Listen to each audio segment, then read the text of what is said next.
You're enjoying our story. Woohoo! Right, so I had my list. I now need to, well, I don't have my list. I have a printout of all the different files that I've got. I need to store it as a list. So I've got all of these DIRs, list dir, path for file in DIRs. I kind of want to save this now as a, well, I'd normally call it an array, but within Python it's a list. So I'm going to call it cards. And I'm just going to set it up as a list to begin with. Now, Python lists tend to be a little bit different to others, but we're going to try this one. So every time I go through an item in the list, or in this loop, this for loop here, what I want to happen is that cards gets the newest file name added to that list. So I'm going to hopefully then be able to print out cards right at the end and get all of the different ones. First off, we'll worry about the back card in a minute. So the first one is that I want to append to the list cards. Now, all I searched for to get to this one was Python 3.3 add an item to a list, and it picked up on this one. End of a list is kind of like a keyword, so it might be worth pointing that one out for next time. But I think this looks like the name of the list, dot append, and whatever I want to add to the list. So we'll try it. So name of the list is cards. I want to append, and the one that I want to append is the file name. Ooh. And it's created it as a list, individual items. It's looking good. So now I've got a list of all of them. I want 5 randomly. But before I do that, oh, excuse me, I'm going to get rid of this back one. Now there are many different ways of doing it, but I'm going to use an if statement just to try and catch it as an exception. I can work on improving my syntax later on. I can also improve my, kind of like the coding features that I use later on. I just want to get this working first off, and I can improve it afterwards, in this case anyway. If file is equal to, and it's a string back.png, was it a lowercase b? Can't see. Yes, lowercase b. .png. Or is it? No, I want to be if it doesn't equal back.png. Do that. Otherwise do nothing. That does minimize what we have to do. So it should still create that list, but one short. Woohoo! No back button. Brilliant. So I now have, up to this point, I've imported the random module, I've read all the names of the files, I've now stored them in a list, which is kind of like a mini step that I haven't got on this one. So what I might think about doing later is improve my DFD by going back to it, or it could be part of my discussion in my evaluation. Generate 5 random and unique cards. Well, I've imported random. I want to, for I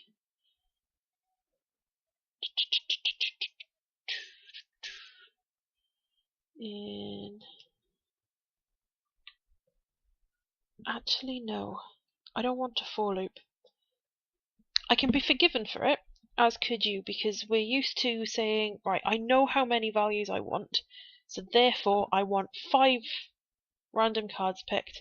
I need a for loop that goes through 5 values. I'm actually going to go with a while because of that word unique. Now, if I tab that in, actually no, give it a few spaces, and we create a new variable. What did I call it? Right, so that should actually be called cards are. Worth pointing out that I am going back to that one. Cards are. Cards are. Nowhere else has it got it. Excellent. Random cards was going to be a list, and that's the one that I'm creating at the moment. Set it up as a list first. Right. While the length of random cards is less than 5, keep going. Now, idea is I'm going to choose 5 random ones first, pop it in that list, and just go with it. I don't care if it's already in the list before. I'm just going to try being the operative word, and get 5 random ones in that list. So the first thing I'm going to do is random cards dot append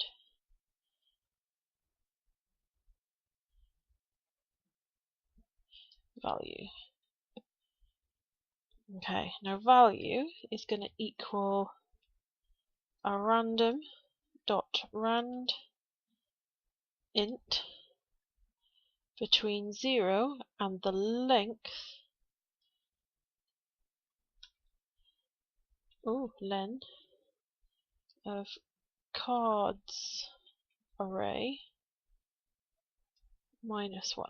Okay, so no matter what the length of that cards array is, it's going to take one away from it, generate a random number between those two, and then randomly pick that value to be there. Now, I'm just going to generate that list first. Print random. Is it still copied? Yes. And let's have a look at what it does. So I've randomly got 5 numbers, which is the number that I needed of them, or the count of how many I needed. Let's just check that it is random. It does change, but in both of them I've got at least 1 duplicate. Now at this point it's worth checking your specification, because if it's fine with duplicates, not got a problem. However, in mine we've said that they were going to be random and unique cards, so they're not going to repeat a value. So here I want to make sure that before I put a value in the list, and before I do this one, and I should comment as I go along, and I will be going back through it, put the random value in the list, I want to see if it already exists in the list. So if there's a way that I can search my entire array or my entire list for this value to see if it exists, brilliant. If not, eek, going to be taking a while. So I've gone back to the previous page and I'm taking a look through. So I've got extending, don't need that one, don't need to insert anything in a position, don't need to remove anything or pop something off the end or the start, don't need to clear anything. Geez, we've just spent all that time putting it together. Index, count the number of times X appears in the list, sounds like a good one. Let's try that. If random cards dot count value equals 0, I'm assuming it comes back with 0, put it in the list, otherwise not, and hopefully I'll continue going until it's found 5 random ones. Well, they're all unique, doesn't mean that it's true, so I'll run it a couple of times. They're all unique and different to the ones above. Not getting Jack, Queens, Kings at the moment.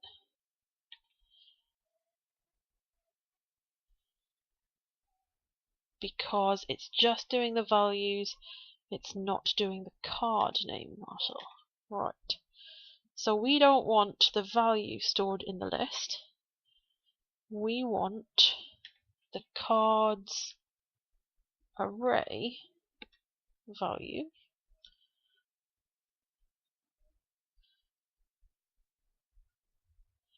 so that'll actually find, well, in this case, 12 will find the 0, 1, 2, 3, 4, 6, 7, 8, 9, 10, 11, 12. So that one would be the q.png for the queen. Would have been a slightly easier game, wouldn't it? So we want to append that one. And this time we should have the card names. Oh no. List object is not callable. So I can't count a value within an array, or I can't count an array within that one.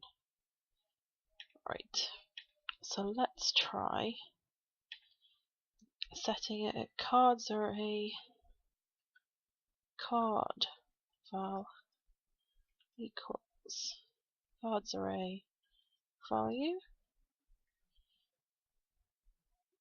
Wait. It's the wrong brackets.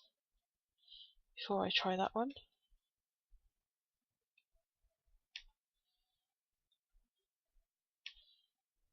It should be squared brackets around the list values. So my random list is I'm going to have a card 9 first, then I'm going to have a card 6, Jack, Ace, 8. Ah, super proud. Jack, Queen. Oh, we wouldn't have got that one. I'd have so gone lower. I might have gone lower for that one as well. Ooh, exciting. I now no longer need this bottom bit,